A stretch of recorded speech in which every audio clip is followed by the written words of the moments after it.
Je vais vous raconter une histoire.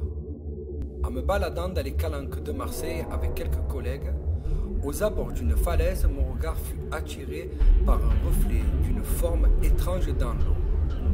Il était bien différent de tout ce que le soleil avait pu me faire découvrir jusqu'alors. Bien que le terrain aux alentours était escarpé et rocailleux, l'envie d'aller vérifier ce qui se cachait me prit aux tripes. Peu importe le danger que cela représentait de m'aventurer dans un tel environnement. Croyant à une hallucination, mes potes n'étaient pas vraiment emballés par cette idée.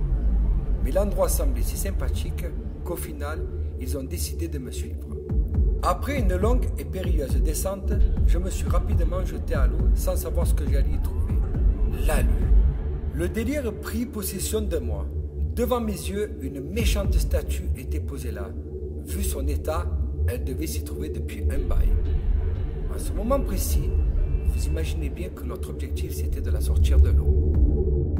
Après plusieurs efforts, dans le but d'essayer de l'extraire de son royaume aquatique, frôlant même la noyade pour certains, il nous a fallu nous rendre à l'évidence et renoncer à notre chantier sur le moment, mais hors de question de l'abandonner.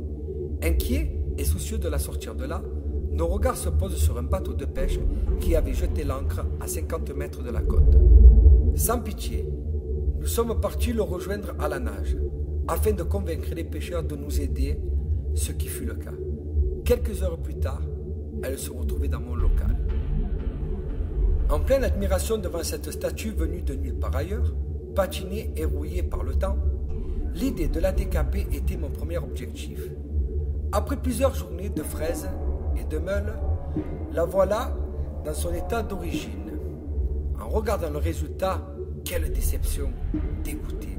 Ce soir devant vous, je vais essayer de lui rendre la splendeur brute que la nature lui avait offerte. Je l'ai bien vu bouger.